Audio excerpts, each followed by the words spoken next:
Can I do it, please, Heather? I'd like to start maybe to end.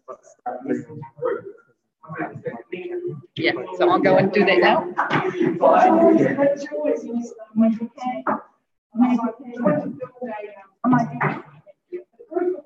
Hey, can you change the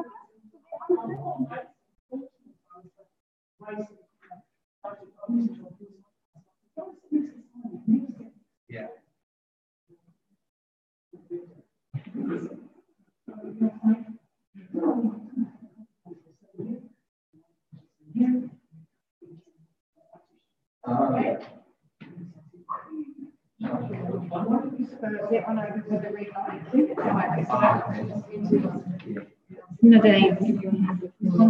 So maybe we change this over and then put the charger on.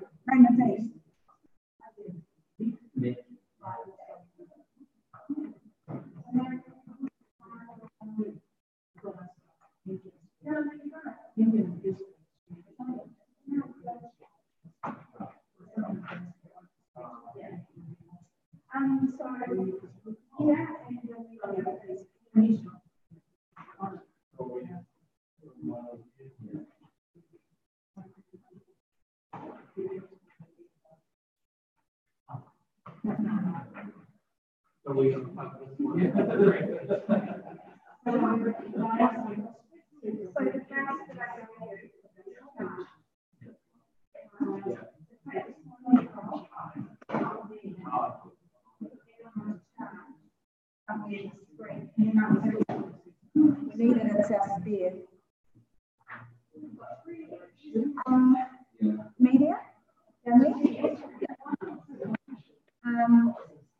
one, and then just put the other couple on the chairs. Yes, cover it. Second charger somewhere.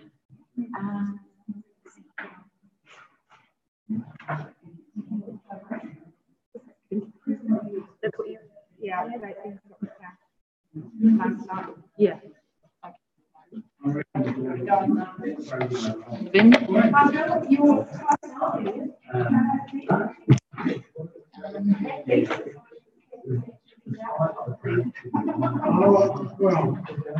right, so is that working?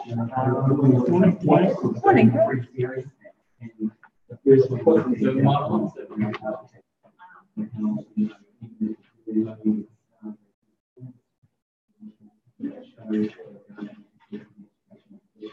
So I need to. Try to turn on the other video one. Ah, yeah, so that's not made it work. So yeah, that video.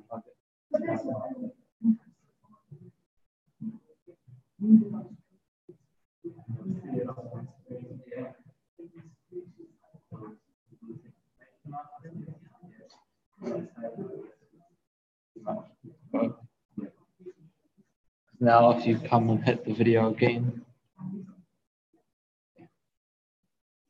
you'll see it on the screen. It'll switch. Yeah.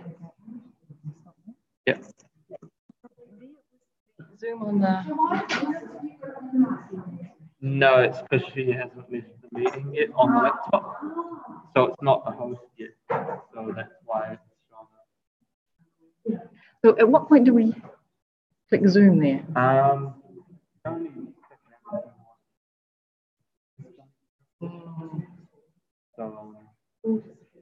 We need a step 2 maybe. The iPad is, as well as, right, so everything's muted, so that's good. No longer the Zoom meeting running through laptop, so just click the leave meeting on the laptop. So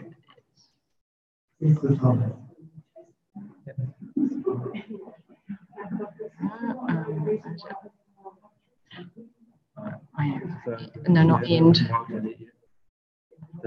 So, okay.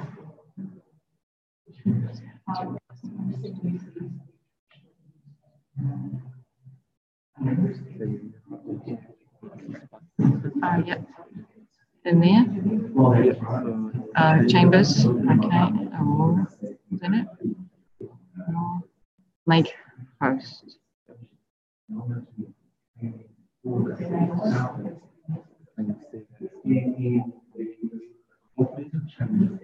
Yep, coach, yep. Now the host, you can stop it here. Okay. So that's normal for that one. So now I leave the meeting. Okay.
Microphone, vigorous discussion happening.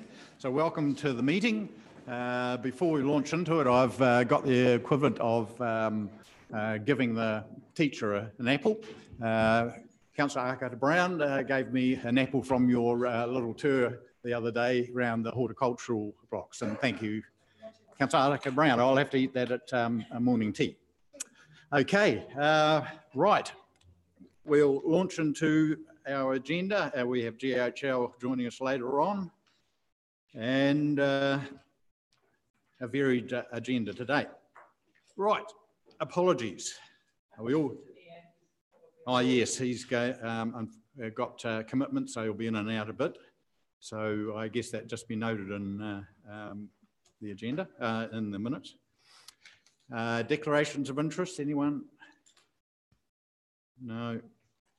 Okay, so we move to the confirmation of the non-confidential minutes, and Councillor Burdett, as usual, moves that they be accepted. Seconder, Councillor Arcata Brown. All in favour of those being accepted, say aye. Aye. Against, carried. Thank you. Any of those matters, or any matters arising out of those minutes and action sheet? Well, let's just go to the minutes first. Anything in the minutes? Okay, we'll go to the action sheet. I noticed on the action sheet there's quite a few things that are completed, so we can drop them off the list. So, anything there, anyone? There's a few things still in train.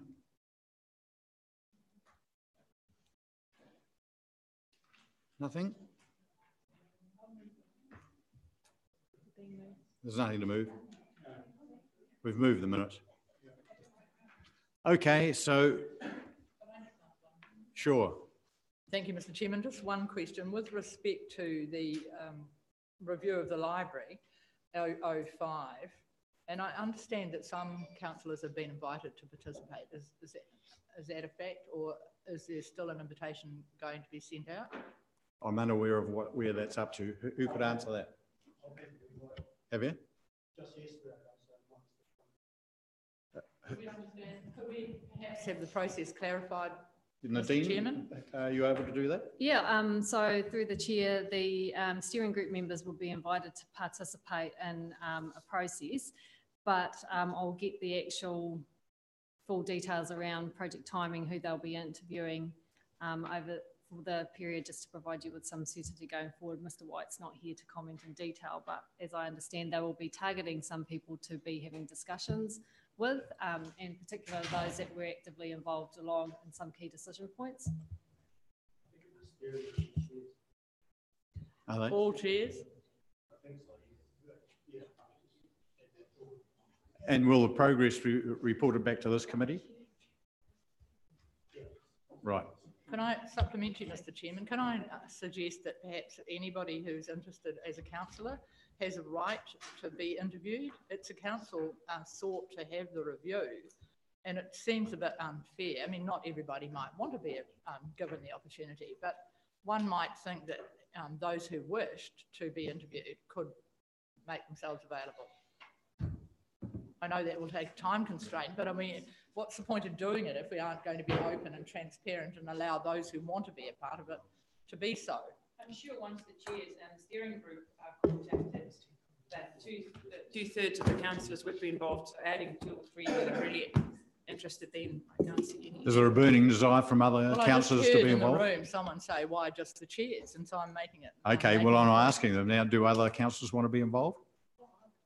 Oh, sorry, through the chair. So you recall that the committee or the council asked to be involved in setting the scope of that.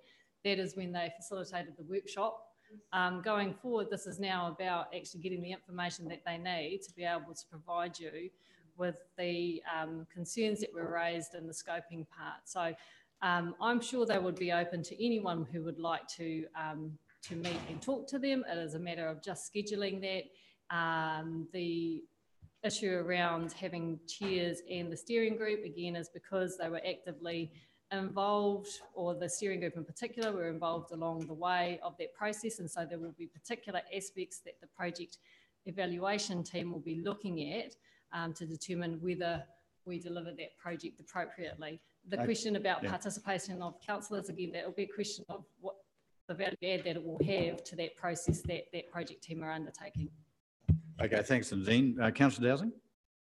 Thank you. Yeah, it's just in support of Nadine. I don't think that we have a lot of on the ground knowledge to support a investigation in terms of councillors. We should be waiting for the summary and report back to us before we can, so that we can understand what the findings are.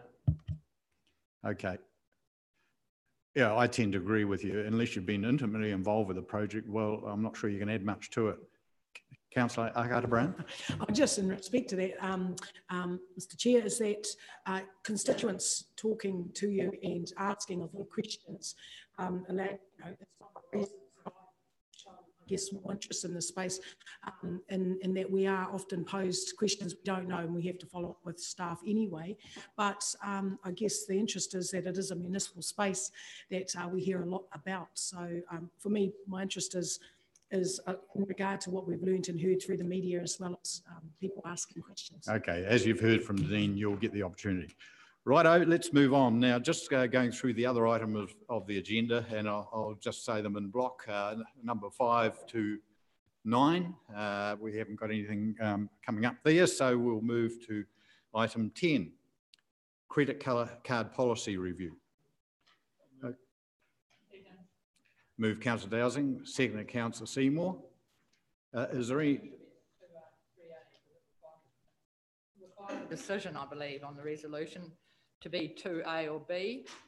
Exactly. So I would support 2A if the mover. Just one little change there, though. Up till now, we've been with delegated authority. It's actually been the independent advisor on our committee, along with the chair of Audit and Finance, that's been improving that. Okay, so we would like that slightly changed to 3. I haven't actually got a founding board at the moment. Okay, but we'd alter 3A to adding Chair of Finance and Audit Committee and the non-elected advisor. Can I just also, just a note, thank you. There was a note and a memo sent out that we needed to adjust some of the wording on page, I believe, 26, just to make sure that we've got consistency. So on page 26, we had to change that. Instead of what it's saying credit card is mainly used for travel and accommodation, to make it consistent with all the other ones that's saying council's administration efficiencies. Which point? Can you tell us which one? On page, sorry, beg your pardon, 26. Yes. And credit card 2, paragraph number 1, there's chief exec credit card policy. It should have been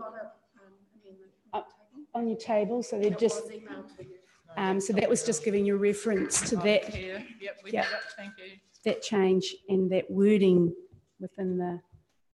Yeah, just before we put the motion, yeah, there was just a couple of issues too that, in my mind, that I had on page 21. Justifiable, the words justifiable business purpose, and what does that actually mean? You know, is the business of council, well, you know, business usually means commercial, but obviously it's not just for commercial. So really, without clarifying what that actually means, it doesn't really tie down what it can be used for, in my mind. So I'd like a comment back from somebody on that one. What would be within the terms of the budgets and what they've actually been defined as the expenditure. So what has been already improved in your operating annual plan budgets. Yeah, so yeah, but the trouble is Mayor is not operating on that basis. He's hosting various people and so on, and that's not necessarily part of a budget or any project or anything like that. So that's where some clarity needs to be put. And I just think that there should be maybe a clarification of that term within the policy.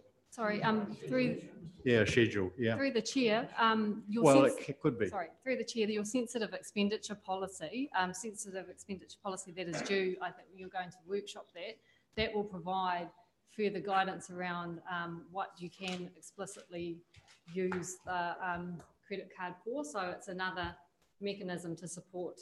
It is. Okay, I'm prepared to leave it till then, because even in that sensitive expenditure policy, it doesn't define it either. And that's why I'm bringing it up. Hang on, I haven't finished yet. I'll get you to in a minute. Okay, so there's that, right. Okay, if we deal with it in that other policy, I'm quite happy with that. And page 31, we're actually taking out a bit of a provision there, which actually lines along a little bit with what I'm talking about. It actually does give a bit of clarity. So if you go to page 31, number 2, we're actually crossing out the old wording and putting in a slightly different thing. But if we're going to deal with that in the overall sensitive expenditure policy, I'm happy with that. Okay, now, Mr. Chairman, because I agree with you on that point, but does that mean it is covered by, supported by original documentation? Because generally what that means, when you furnish your claim, you actually have to have the exactly of what it was. Mind you, that might not always say I took 5 people to dinner. It might be simply the restaurant. Well, in fact, we're going to require more than that. But it's not just that we took 5 people to dinner, but we took 5 people to dinner, and the purpose was and outlining what the benefit to the council and the community is for taking those 5 people out to dinner. Put that back in. Can we do that? For the chair, on page 22, it does say under responsibilities, and it says in particular, details of the business reason and other party, if any, must be recorded along with the purpose of the meeting for all entertainment and travel transactions. So that would be accompanied by any of the documentation with that. So that's your first, it's taken out from where it was to be and put into this particular part of the discussion. So, okay. So, I mean, the page that I was talking about was titled Credit Card Procedure. So if it's in the general policy and it's covered there, I'm okay with that. But in fact, it's probably better in the credit card procedures, because at least you can go to that and pick it up and find it all written in the procedure, as opposed to responsibility is a coverall at the front of the paper for our information. It's not necessarily going to be something you'd find online. Yeah, how about we just leave it in? It's not going to be any downside to having it there. So we're okay with just leaving it there? Okay. Councillor Stolz. And the actual policy on page 32, I think it needs some tidying up. If you look at under credit card 2, in the 3rd paragraph under that, we then talk about credit card 1. And the next paragraph, the heading is credit card 3. And then later on, 3 paragraphs later, we talk about credit card 4. So that just needs tidying up to be consistent throughout the policy. Good. Thank you. So what you're saying is that there should be similar wording for the 3 cards? Under credit card 2, heading, it should talk about credit card 2. It's at this stage talking about credit card 1, and under credit card 3 at this stage. Oh, I see what you're saying. Yeah, sure. 4. Just to clarify, that was the tracking document. The actual policy that has been amended is under 26, and most of that page 26 has been fixed. It was probably when the original policy was in there and aligning it to where we need to go, and that was the clearing up in that area. Councillor Dowsing. Thank you. You mentioned something that I just wanted to question a little bit. You mentioned that the Mayor's credit card wasn't operating under a defined budget for those types of expenditures. Why do we not budget for what is potential annual hosting and expenditure may be? Quite right. There is a budget set aside, but reporting will be a little different in the future, because under the terms of reference of this committee, you'll see that those things actually have to be reported. And we haven't been doing that, and that's going to be a change.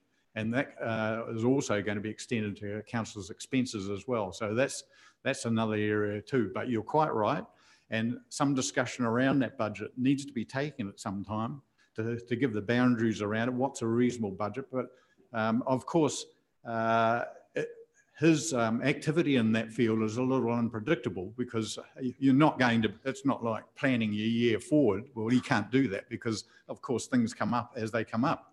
So that's why rather than today to try and thrash that out as to what the boundaries of that are going to be like, I think that's a discussion for another day. But exactly right. And we would like perhaps to have a discussion around, well, what are the sort of things that he should be hosting? What people and for what purpose, and where is it good expenditure and bad expenditure? So look, totally agree with you. That's a discussion that needs to be taken. And it does have a budget, which hasn't been reported, but in the future will be. Councillor Stiles. Pauline, you noted that it was changed on page 26, but it's still wrong on page 26. So that needs to be fixed on page 20. Under credit card 2, it then states credit card 1 usage. So that just all need to be tidied up. Apologies, yes it does, we will. Okay, we'll tidy that up a bit. Are there any other factors around that? Councillor Thompson?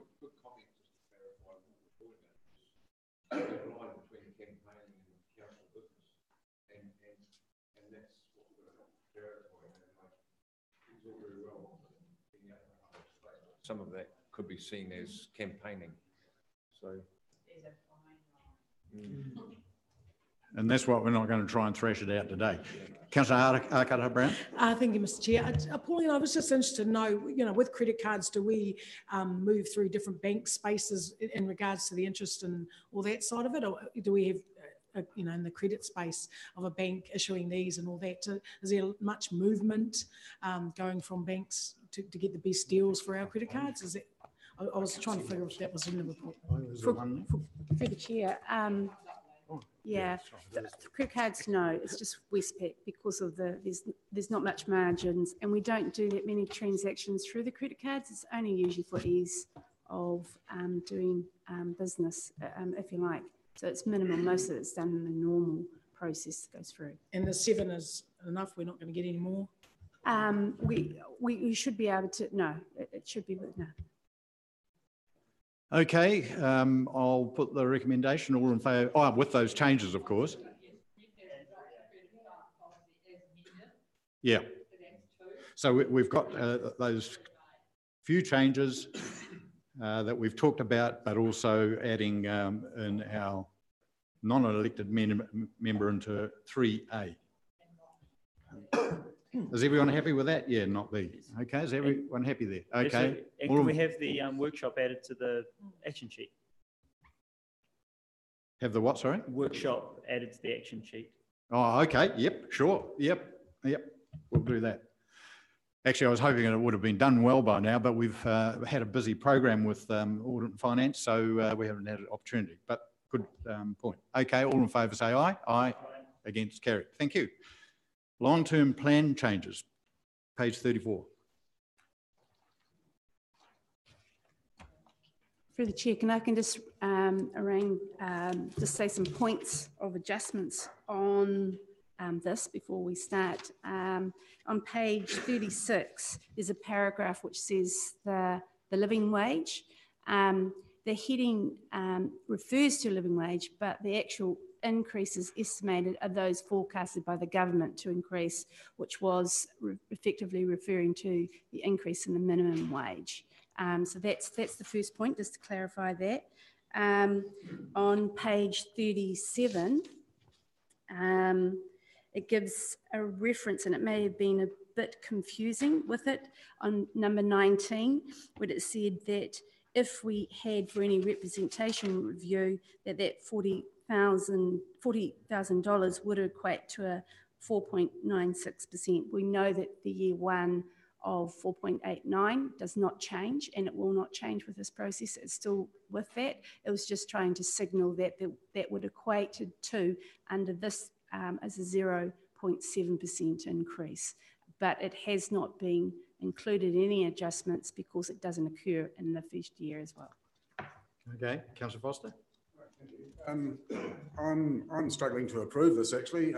Number 16 on page 37, additional council and increase to salaries will need to be provisioned to allow for an additional council from year 2 onwards, potentially as a result of a representation review. This is acting as if it's a fait accompli, and I think most of us know that we actually got it wrong, and that the crazy boundary change as well is something that's going to come up for public consultation and submissions. We get a chance to look at it again, but this is actually saying that we are approving it, and this is not the case at all. Well, all it is doing is signalling that if that is approved, that's the ramifications of it. So it's not preempting the process at all. So I don't think the way it's written, to me, it does sound like number 3 is approving what we're... No, it's not approving. All it's doing is giving a summary of the changes that with the facts that we know up till date. And through the chair, on page 39, it does say for salary for additional council or anything that's subject to representative review, it does says that it is not included in any of these calculations. So it is not provisioned at all. Yeah, just to give a little bit of an outline why this is happening. As you'll recall, the previous year, we had a deficit and we had to make up that deficit. So it was always going to be on the cards that were, well, when you fund a deficit, of course, you have to borrow more money. So, you know, ideally, if we'd broken even in the previous financial year, well, if we had carryovers, well, we would have had a lower debt because we hadn't done the work. But because of that deficit, it's compromised that. So that's why we're having to increase the debt. Do you understand that? Yeah, that's basically, isn't it? For the chair, yes, it is. So you have to reforecast your opening debt because to take account of any of those adjustments that had occurred or any provisions that may occur in the future, you reforecast to the end of the financial year, and based on the level of projects that when we were doing the draft wasn't going to occur and what are now going to, there's a slight movement in that and through the years 1 to 10 of the LTP. Councillor Dowsing. Thank you. I didn't quite understand your explanation there. Actually, you're talking about debt carryover from previous year, whereas here we're talking about debt opening 2018. I don't understand why debt opening 2018 would be affected by... I can tell you why. Because if you haven't done some of the work and you still have the same debt, well, if you hadn't done the work, you'd expect the debt to be lower, wouldn't you? Yes, but we're shifting 4-point-something million worth of capital works forward, and we've still got Exactly. $2 million increase. So those two are, the debt at year end should be lower, not higher. Exactly, exactly what I'm saying. Okay, so and you're saying that those two equate to debt from year end, how? Because that's what your point was about, debt at year end reforecast. No, I'm not saying it's out. I'm just saying the reason why we're compromised with the debt is because of the deficit from the year before that we've had to fund. Well, but the previous year debt has already been reforecast into this year's starting position. And this is talking about next year's starting position. So we've already reforecast for the deficit from the previous year. This will be showing if there is likely to be a deficit this year. And this is showing that it's likely to be a just under $2 million deficit because we've got to reforecast next year. So through the chair, you're right, you take the 30th of June 2017's debt that included that position. There were also within there some other possibilities that may increase debt or provisions that we talked about, the landfill provisions and other movements with that. So it is a possibility that it could occur within the long-term plan. And so with that, when we did the draft, we thought that the 49.5, based on the number of projects that were saying that they were going to be doing, would have indicated each other. Because of the volume and what we need to do and what is forecast to do, that meant there was a movement in that opening debt position. Councillor Seymour. Thanks very much, and I appreciate the challenges of getting this together for the reasons the Chairman's just said. But can I look at page 35, and we're talking about an additional variance of, or a variance of 616,000 in the inner harbour below the bottom second blue box, and we're talking about that being externally funded, and yet we've already had a substantial amount externally funded. Do we know where that's going to be funded from? 616,000 variance for 2019. The actual project was always 2.3. It was mostly from NZTA. That right. Was the funding. Was so it's only moved forward because the work's not been done and the funds are available. Yeah. Thank you. Supplementary, a continued question though, and this is under 11 on page 36, item 11. So are we saying, just to be absolutely clear, I'm not arguing with the point, but bridge renewals of 1 million had been provisioned, but the Regional Land Transport says 1.5 in year 1 and 2. So are we now saying that is 3 million over those 2 years? Or are we going back to our 1 million? It's just not quite clear what we're going to Sorry, yeah, it is going back to the 1 million. We'd always provisioned in the long-term plan for the 1 million in each of those first 2 years, then year 3, 1.5. But the RLTP had 1.5 throughout. So we're going to amend the RLTP to that. Thank you. So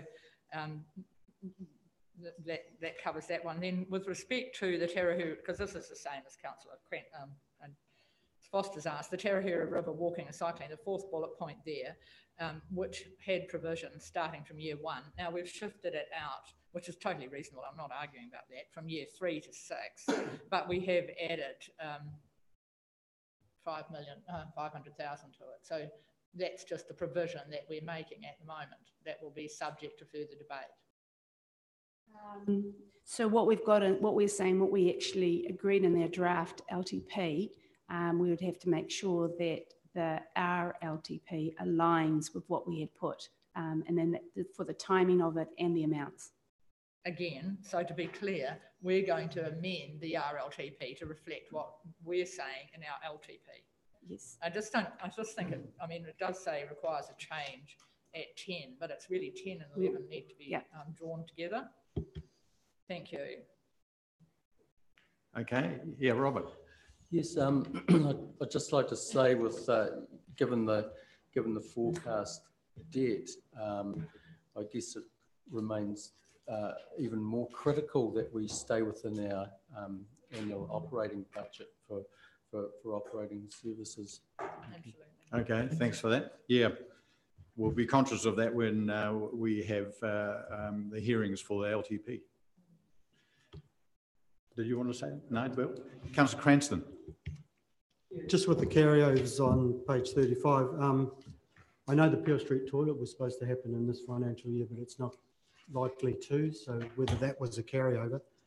And also on the inner harbour, I was trying to get my head around that. I thought this 16484 is actually stage 2, which has got a whole lot of approval processes to go through, and I thought stage 1 was all funded. I thought the whole thing was funded.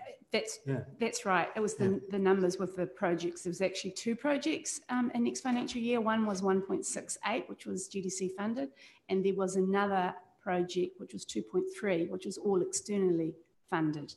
And so this is the alignment, making sure that those 2 separate projects are separated within the LTP.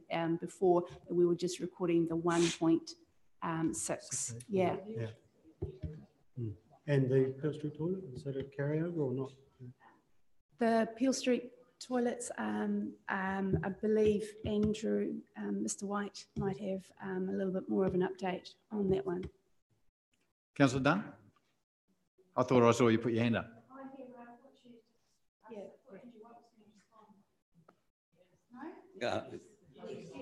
I've been asked to respond and I will. Through the chair, the Peel Street toilets are omitted from this because at the time of putting together the information from this report, we were of the view that we would have that project significantly completed this financial year because of the contractor availability. I think there's a considerable risk around that project that it won't be completed this year. So somehow we will probably be looking to try and get that included in the carry forwards for the year one of the LTP. Councillor Seymour. Thank you very much. And supplementary, doesn't that also apply to the 1.1 million of council funds that was set aside for the Lawson Field Theatre, because that's not started yet and that doesn't appear as a carryover either? I think the Lawson Fields had provision for the two, I'll have to get the exact number that was in there, but if there is a difference between that, then there will be subsequently adjustments with those as well. But I believe there's another paper with that one coming. Yeah, Councillor Dunn. The page 36, bullet point 14, I'm pretty certain we set our debt limits at 80 million and then 100 million. Are we all comfortable with the shift that's happened in here? We probably don't like it, but... Well, no, we created policy, didn't we, when we set our limits? So we can't just have it come to this paper and it be an increase. So it needs to be addressed. Well, we're not actually approving moving that.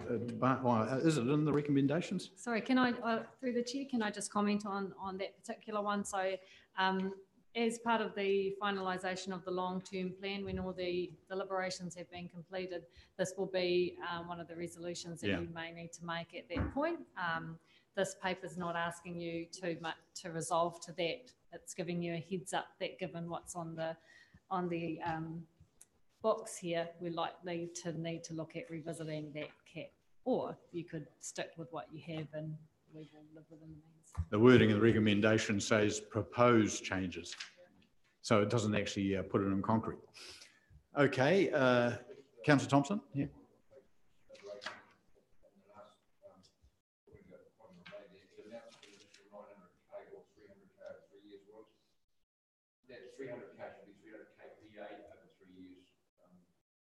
Yes. Yeah, good point. Okay, we're all done on that. I'll move the recommendation. Second to Councillor Stolt. All in favour say aye. Aye. Against, carried. Okay, now page 40, submission on tax working group plan.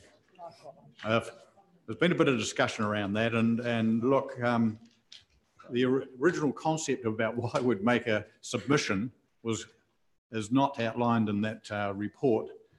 It's a issue that came to the table well before some of you councillors were sitting around the table. And it's still a valid thing to chase up, but unfortunately it doesn't really fit in with the terms of reference of the tax review group. So staff weren't quite sure what they were leading to there, and tried to make some submission comply with the review tax reference group's terms of reference. So what I'm saying is that I think that we should withdraw that submission to that group, because we haven't had discussion around the issues that are listed in this item. And so I'm moving that we withdraw that paper from, and it's seconded by Councillor Burdett. Is there any discussion around that? Yeah, Councillor Dowsing. Yeah, I agree with you totally. I think that we've also discussed other tax issues recently that that if we were going to make a submission would form a more substantial part than what's already in there. So I just think it's a little unweighted and not meeting our desires as council if we were going to go forward. Thanks for that. I support Councillor Fenn. Yeah, I totally support that as well. And if we're sort of thinking about the future, there's some great opportunities that we can actually sit down and think further and think outside the box on this. Yeah. So yeah, totally support that. But the original item that Councillor Thompson did raise, I believe that we should still chase that up. I tried to search through our records about where that had got to, and I don't know whether that'd been furthered. Nadine, have you got any more information around that? Because at one stage there, we had a exemption or about the GST issue, and I can't quite remember what it was, and I just could not find it. I can ask, through the chair. There were 8 councils back in 2013 that had in a separate IRD binding ruling, and it was the way that GST was to be accounted for. And in that binding ruling, it was to be when it was paid, so when we received money for it, as opposed to when you raise the invoices, because that's up front. However, that binding ruling stopped in, I think, about 2015, and we had to accommodate going forward to the normal, and that's what was about the GST. I could not find any other reference to that. Yeah, just to give you a background, what it meant was that we had our GST payments changed from a payments basis to an accounting basis. So, or invoice, same thing. Okay, so what that meant was that when we sent out the accounts, well, then we had to pay the GST on it, whether we got the rates paid or not. That's not a huge issue on general land because we've got mechanisms to chase that up. But on Maori land, we don't have a mechanism to chase that up. So that can mean that we've paid the GST and not actually received the rate. So this is an issue that we should follow up with, but I think we were working through Local Government New Zealand with that, weren't we? And that's probably the best way to do it. And it's nothing to do with what this tax review group are looking at. Okay, so that's the main thing. Okay. Moved by Councillor Seymour. Second. Oh, I did. Yeah, we did too. Okay, so I'll put it and we'll move on. Okay, all in favour say aye. Aye, against carried. Okay. Treasury report, page 103.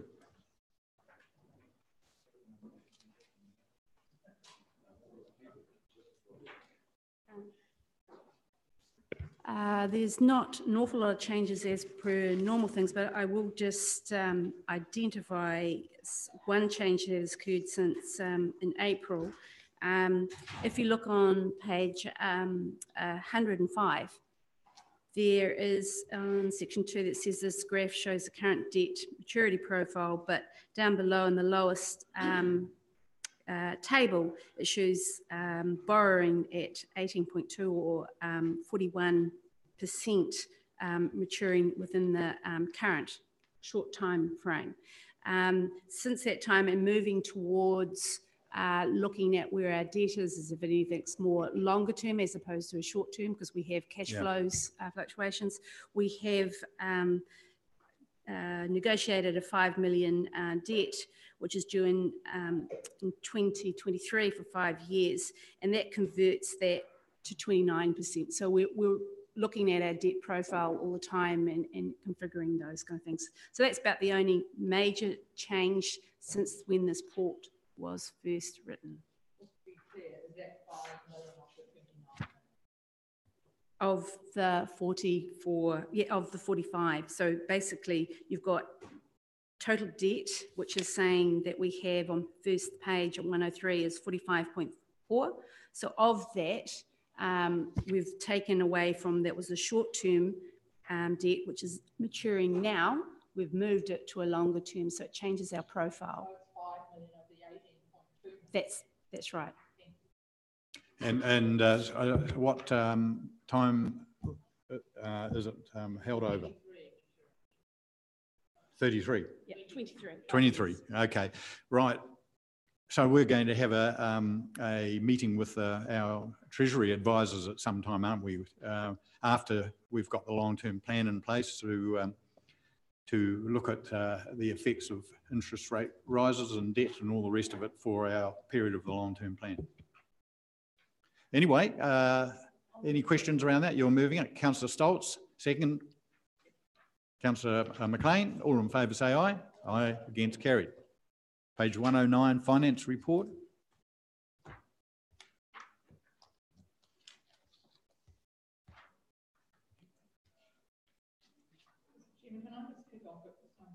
Question on page 116, because it's about, and it relates actually to the discussion we had a few minutes ago around our level of debt. I'd like to know what projects we are going to undertake between now and the end of June, which are going to spend a movement between 19 million and 31 million in 3 months, which is what the grey dotted line is telling us. And wonder if this really has been brought up to date. It's page 116. It's the next page. Through the chair, all the forecast has been for each of the months. So they say when they're going to be paid. So they would say in April, May, and June, and the cash flows, what they consider to do. And and it's done by project. And so that is what has been forecasted from the actual managers themselves. Well, supplementary, Mr. Chairman, I want to know what the projects are going to be that are going to be finished by 30th of June to justify that trend of a spend between 19 million and 31 million at year end. So on, for the chair, on the page, this big, I don't think it's got a page number. I'm sorry, must be page 115. Yes. In there, you've got the full year reforecast of what that relates to per those sections in those areas, and the major projects, so you've got the areas where they align. So in the first one is renewals, where the renewals basically is 18 million of a 21 million full year budget. So that's where they believe that will be completed by year end. Sorry, I just can't find renewal. Sorry. Which line is it on? So sorry, I beg your pardon. I'll go through it again. So excluding major projects, where you start up at the beginning of the page, and then you've got the categories of right. So at the bottom of that, there's a subtotal, and it says the grand totals including major projects, and on it you've got the March year-to-date costs. Yes. March year-to-date budgets, and then it's got the full year reforecast, and it says that the full year reforecast is 18 million of a 21.3 million full year budget, and so that's the renewals program. Down below the page, at the bottom of the page, is the major projects, and where they believe they will be by year end is 13 million of a 20.6 million full year projects. And then at the very last line, there's a grand total, which says 31.1 million, and that equates to the forecast in that graph. Right. And so are we sure, do we have confidence that these projects are going to be completed? That, where did I see, I think is a $10 million figure beside roading. Is that money going to be spent between now and year end? Mr. Wilson replied. Now, the potholes we've got in our road at the moment, would it indicate that there's nothing like that kind of money being spent on roading? Through the chair, yes, the money will be spent.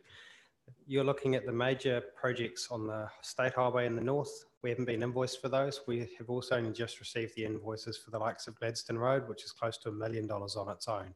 So the spend has definitely been happening, and Downers are about to invoice us for a huge amount of work that's been happening across the network. Right. And just supplementary to that, that's good to hear. So part of the reason is just because we actually haven't paid for some of the work done.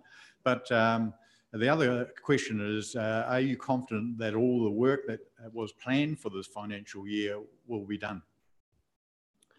Through the chair, at the last Assets and Infrastructure Committee, we put through the revised programs and the carry forwards for the projects that we would not be able to complete.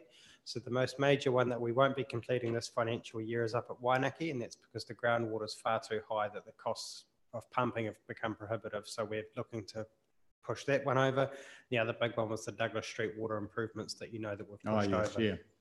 Okay. We've completed the work that we have got on our, we're confident we'll do. The works that we're looking to carry forward are the works that we won't be able to do for this year. Great. Thanks. Councillor Seymour. Well, continuing that theme then, and if we think about our paper for this afternoon, there's 2.266 beside the Waipawa flood control scheme. Well, that probably isn't going to be spent, is it? So for Waipawa, we've already asked the request to carry that forward. We've also had to pull money into this financial year for the property purchases, which were ahead. So we've moved money backwards and forwards for Waipawa, but the project actual build has already been approved to be pushed forward. To be put forward, yeah, not pushed. To go forward into another year, yes. Okay. Well, we'll look with interest to that paper when it comes back to us at year end, Your Worship. I mean, Mr. Chairman. Thank you. Okay. Any further questions, comments around those? Councillor Dowsing, I'll get on to you next. Thank you. Just page 117. I was just looking at these, the capex charts and budgeted amounts, and wondering why we don't budget seasonally to try to give us an indication of how we should be looking at these charts. For example, water supply has an obvious peak through summer months, and same with so the budgets don't necessarily relate through the term. Likewise, it's a little bit of a concern when all of these look to be so far below budget. It seems like we may be undersupplying there, or possibly doing, I don't know if it's capex, so it shouldn't have a deferred maintenance portion in there possibly, but I'm not sure. Through the chair, you're right, and that's part of the forecasting. So what we will do, as opposed to the budget that's been divided by 1/12, we go back to the project managers and say, when is the likely time that you will be spending the money? So we align that, and you see more of alignment or of the concerning mapping it when it will occur. So yes, that will definitely be improved. As capex, that can be simply derived from trends instead of managers, can't it? We can just, you can trend it for seasonal. Tried to do that a couple of times. It didn't always work because of the projects when they may be specific projects, and sometimes even did a 3-year ones, and it still didn't get the right. Thank you. Okay, Councillor Burdett.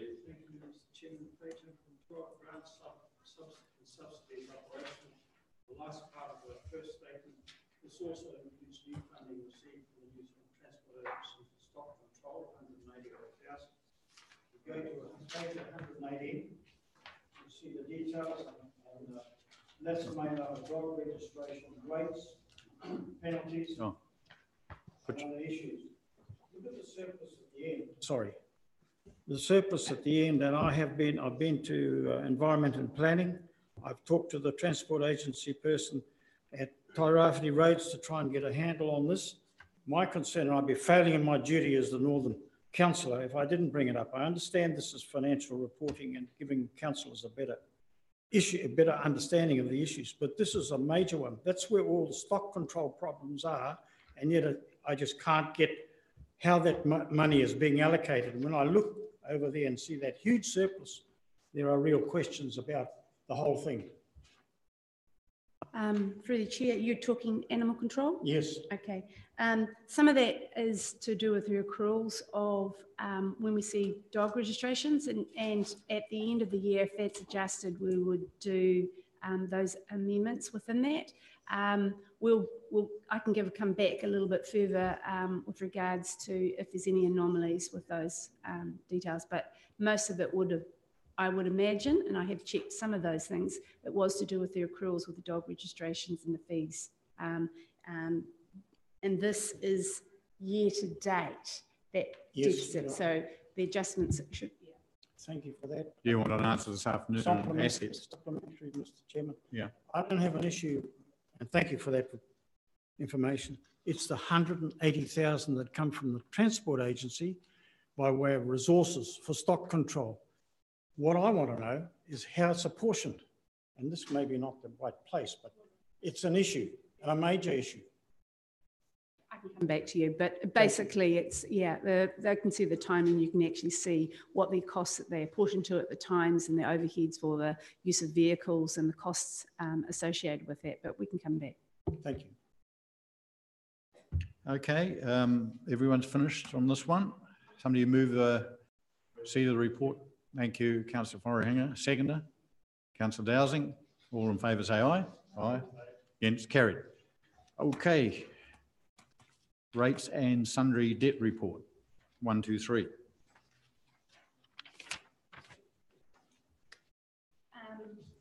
Through the chair, just what we had mentioned before, where we were doing sundry debt every month.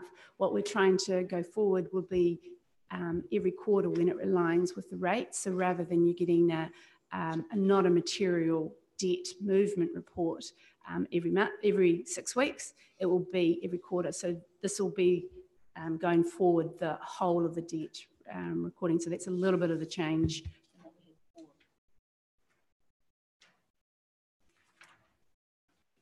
Any comments, questions? Councillor Foster. Yeah, just a couple of concerns actually. Page 125, debt collection agency. The first one, Bay Corporate covered 79,000 outstanding between January and March. That's fine. Council currently has 225 debtors totaling 1.5 million with Bay Corp. Is that normal? I would normally defer to Fiona. Fiona is here. Fiona, perhaps you could enlighten us, please. So they are properties that don't have mortgages, and yeah, so any that don't fall into the bracket of being able to chase up through like mortgagee or rating sales, that we do refer a group of them to Bay Corp. Yeah. So we've got 200. But it was the level that Councillor Foster was questioning, the amount outstanding. Yeah, 1.5 million. Is that a common figure? What we can come back to, a lot of that would have been over, you'd call the 5 years plus.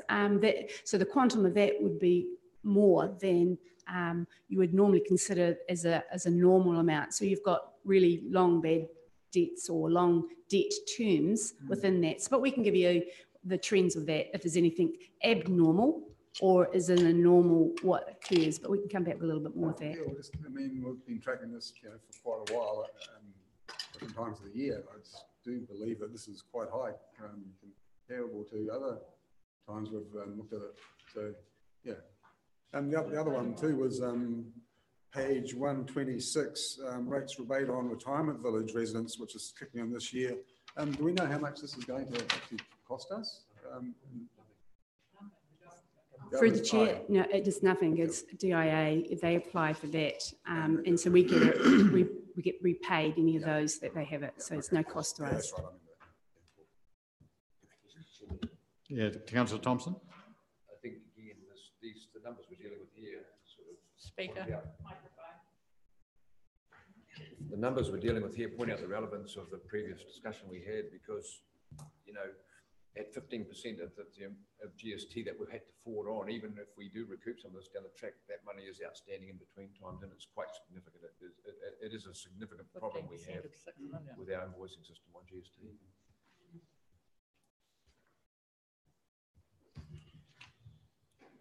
Okay, Councillor Seymour. My question was just with respect to the right, probably Fiona will answer it, page 124 at 10, and we talk about, and we know it's a process we've gone through before, the non-recovery of debt, which is subsequently we make a decision to write off. But I was just a bit concerned when I read that it also, that this says, includes debt outstanding from businesses that may be in bankruptcy. Well, wouldn't we normally have access to some funds on the sale of a property that's gone bankrupt? Or does, I mean, the bank would probably have the first lien on it, but wouldn't we be able to recoup rates as well?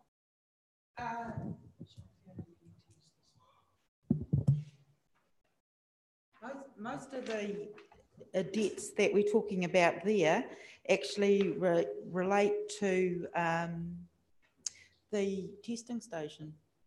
They are companies that went into receivership, like transport companies that owed money for road user charges. Oh, right. And any assets have been taken into account. So yes, we would have a lien on it, but there is no, we've been advised that there is no funds. So it tends, yeah, it's not property so much, it's likely to be bad debts of another form. Okay, that's fine. But what you're saying, Fiona, is that in any similar situations, whether it be that or something else, we do line up with the creditors to have our dibs at it. Yep. Thank you. Okay. Councillor Birdie. East Coast workshops, these have been pretty positive from feedback I've had. However, I asked that they be spread across the coast and the other small communities get the same opportunity. And here it says we're going back to the same places. We've already held rates meeting. What's the position? Are we going to provide the same resource right across the whole of the coast, or just confine it to those two areas? Through the chair, I can say that the fact that we go back to the same spot is what is working well. Those remote communities had previously criticised council because they might have held 1 or 2 workshops and then stopped coming. So it's the fact that we do repeatedly go back to those communities that is one of the big positives that is coming out of it. We specifically looked at those remote locations because there was a little service given to them as far as that, and they were the ones that we saw the biggest need for. They were the ones that were approaching us regarding rate remissions and information about Maori landowners and that type of thing. So we have targeted those. At this stage, we don't have the resources to go out and do further places, yeah. But Chair, or people could go to Hicks Bay, if they, and I'm Yes. sure you'd provide flyers or whatever the process is of letting them know. Yes, we put information that we're coming to workshops on they have like Facebook pages and things like that, and we also do it through Māori agencies as well, letting them know that we're coming. The idea was that because they were more remote, they weren't within 15 minutes or 20 minutes drive of a location like Te Puia or whatever. Okay. Thank you. Thanks, Fiona. That's great. Supplementary, Mr. Yes, Chairman. Councillor Birdie. Thank you. And they're positive, Fiona, with those other agencies joining the council. However, my point is that it needs to be fair across the whole of the region. There are other areas that have the same concerns as you just mentioned, who require a bit of attention. I mean, dare I say it, most people are a bit whakamā about coming to town to talk to you here in the Konehera office about personal issues, whereas when you're out there at a meeting and the opportunity is one-to-one, they'll take that advantage. Chair, if there's advantages, we could look in the new year after the rating sort of coming there to sort of like maybe September or July, August or September of doing some of those workshops and those more ones that we currently are not going to, but that we can look in that and see the feasibility of it. Thank you. Okay. Yep. Robert. Through you, Mr. Chair, page 128, where it talks about our total rates debt of 8.8 million. Am I right in assuming that, if in theory we actually received all of that money, that that the council's total debt external debt would reduce by that much? And so you've really got all the other ratepayers subsidising that extra debt. Yeah, thank you. Totally right. It's only going to get worse. Okay. Right. Any further discussion? Of course, part of that is penalties, but even so, it is still a large base of debt. And this is a thing that we've lobbied central government hard around, is to try and come up with ways of mitigating this, because we've got no other option. It's a land-based tax, and there doesn't seem to be any alternative at this stage. And usually central government doesn't want to know about it. They've put up a few inquiries, never come up with any alternatives. A couple of those have been done, and it's got nowhere. So at the moment, we're stuck with it. Councillor Dowsing. I'll add to that. Of course, the other alternatives to identify a large these properties as unrateable, and then this debt would have never incurred, and you wouldn't be seeing it anyway. We've spent the debt that we have, whereas this is debt that we just haven't collected. We've created the invoices, but there's often very few services provided for that larger portion. Mm. Okay, I'll move receipt of that report. Seconder, Councillor Stoltz. All in favour say aye. Aye. Against, carried. We'll break for a morning tea.